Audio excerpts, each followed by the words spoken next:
Nomadic Fanatic has demonstrated how much he has matured as he throws more tantrums. And Living Free Mike, yeah, he shows us that not everyone wants to live around a bunch of homeless people.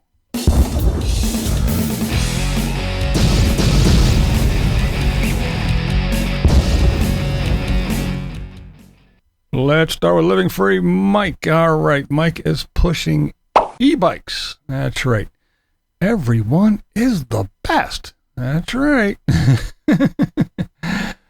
You know, that's what trips me out about these people. They get a free something or other, and it's the best. And then they get the next free something that's exactly the same. It's the best. And let's get another e-bike. This one's the best. They do the same thing with Power Station. This one's the best. It has this plug and that plug and tells you this and that and that. The next free one they get, look at this one. It's the best. So, yeah. What are these e-bikes to Mike? They're the best, all right. They're the best ones to get for free and sell and make all kinds of money. Yeah, well, come on, man. E-bike people, send me a free e-bike. Hell, I can get 2,000 views. On Mike's quest for land, yeah, he shows us that not everyone wants to live with people living in their parked RVs or storage sheds. This must be such a common thing that they had to put a big sign up here. Development in Concho Valley Unit 1 is guided by subdivision deed restrictions as filed with the Apache County Recorder. Before purchasing, understand the subdivision deed restrictions, and I want none. No camping, septic required, no compost toilets, no shed living, no RV living without building permit. Must build within 1 year, no junk, no burning without permit. So there you go. It looks like people aren't too fond of all these folks, all these nomads, running around and buying up all these little plots of land and then sticking their RV there to turn into a big pile of dust. Not to mention that the fact that most of them do have composting toilets and throw their stuff out in the wilderness. Or the ones that don't, I don't know what they do. But even the ones that crack their shit and dump their gray tanks, yeah, you may not think, well, it's just water that you use in the sink or your shower water, but it has soap in it. It has, I don't know, grease and food particles and everything else if you're washing your pans and your plates and everything. And all that shit's going down, you're dumping it on the ground. And then you wonder why you got bugs and mice and all kinds of other shit that come around to scrounge and eat the shit that you just dumped all over the place. Not literal shit, but the garbage. So, I don't know. I guess people are fed up. And then there's people like Kevin and Eric and all them that, well, yeah, something that you store your lawnmower in and, I don't know, old paint cans or whatever the hell you put out in your shed. No, that's what I'm going to live in. I'm going to put this dilapidated little old, shed from Home Depot or wherever out here on my land that I just bought, and I'm going to live in that. Yeah. So people are like, no, look, we're buying land. We're actually, developing a little bit, building a nice little house or whatever out here. And then these clowns are coming in here and living in these crack dens or what appears to be. And we're not having it. You're destroying any kind of property value that we may have, making our homes look like crap. Plus, we don't want your stink and your pallet fucking fences everywhere and and all your junk everywhere, just thrown around. So it looks like, people are wising up, and I've been saying it forever. It's going to come to a time where these people are going to be a nuisance, but no, it's not the number, but yeah. And people are going to start waking up, and the more and more YouTubers there are bringing it to light, the more and more people are going to go, no. I just watched a video about, somebody was bitching about all the prices of the campgrounds and everything going up, the RV parks and everything. And the big corporations are buying them all and they're raising the prices and they're not doing anything to make it better. They're just raising them. And I told you, I've been saying it for years.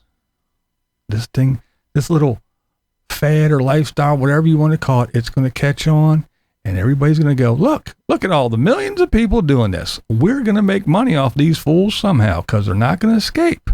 They think they're not going to pay a mortgage, and they're not going to pay property taxes, and they're not going to do this, and they're not going to do that. They're just going to drive around all willy-nilly, and they're going to get away with it. No, they're not. More and more restrictions and fees and fines and everything else are coming your way. You don't listen to me before, and now you're seeing it happen. It's creeping in. So don't listen to the old blind guy. He doesn't know what he's talking about because he's not out there doing it. But there you go. Right there. Mikey, one of your own, one of your big Fab 3 are showing you that, yep, these are the restrictions. Yep. No burning shit. No composting toilets. You're not parking your RV on here and living. We don't care if you're buying it or not. Nope. And you're not going to put a shed on here and live either. And all kinds of other things. So, yeah, people are getting fed up with these little homeless encampments. Now let's move on to Nomadic Fanatic. Who the fuck is Nomadic Fanatic? I don't know. Everyone knows who Nomadic Fanatic is, don't they? I mean, he's a big time YouTuber. You see that little check mark? But anyway, Tater got he got himself a hot tub. It's all set up. Yeah, he put some solar lights up above it, so he can boil in there with blossom. Yeah, he can make some tater blossom tea in the hot tub under the solar lights that twinkle all night long. Now, if you remember, a little while ago, a couple days ago, I said that Mike was with Tater and Shit Stirred Kevin, and they were out looking at little shacks to buy to live in. Even they're expensive for all these homeless hobos. They can't even afford a damn shed to live in. But anyway, Mike made mention that the boys have matured over the years. Yeah, they've done things and said things in past videos years ago, but they don't even live like that anymore, and they've matured. But not good old Eric. That's right. Tater. Yeah. He said he had to block 500 subscribers because they disagree with his ass. Yep. Another Tater tantrum. Sounds pretty mature to me. Eric, it's not a truck, you liar. You're wrong. It's an SUV or a car. Quit calling it a truck.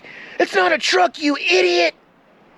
Boy, I had to block and ban over 500 people the last week who are calling me a liar because my GeoTrack. You can't call Nomadic Fanatic a liar. Loyalty. If you're not loyal, you got to go. I don't care. I'll ban 500 and I'll go buy 1,000 more. So it doesn't mean anything to me. Oh, good old mature Tater. And all this because Tater read on Wikipedia that his little tracker is a truck due to its body-on-frame construction and off-road capabilities. That Ford makes it a truck. Well, check this out here, Tater. A Chevy Suburban, a Cadillac Escalade, a Ford Crown Victoria, a Lincoln Town Car, and even a Grand Marquis. They must all be trucks. Yeah, because they're all body-on-frame construction. Yeah, they are. You know, most cars didn't switch to unibody until sometime in the 60s. With the exception of the 55 to 57 Chevy, they had what they called it was a new invention, a new thing that they came up with, the Tri-5 frame. But yeah, so there was lots of cars before, and then after, there's still some that are running around that are not considered a truck with body on frame construction. The point being that there are still SUVs with body on frame. There were lots of cars with body on frame as well. The frame does not designate the vehicle classification. There are tons of vehicles that have off-road capability that are not trucks. And just because Tater can fit in it doesn't mean it's not a remote controlled toy. I mean, look at his little Tonka truck. It even has an antenna.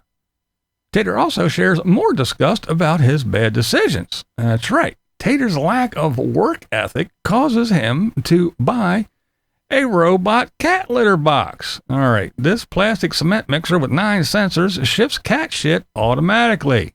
That's right.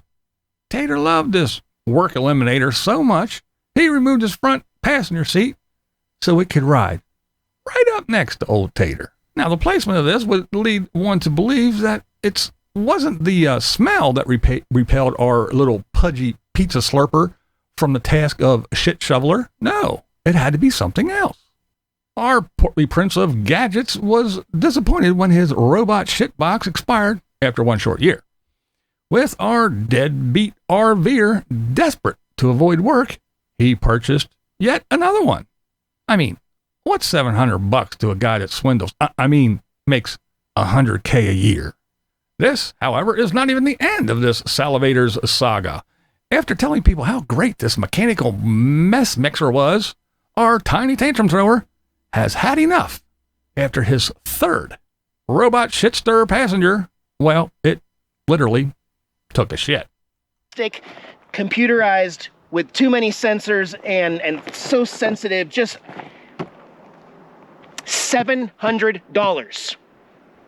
3 times. I am officially on this channel done with electric automatic litter boxes. I will never, ever, ever, ever, ever do it again. Never, ever, ever, ever, ever will our Tater buy another robot shitbox. You heard it here first, folks.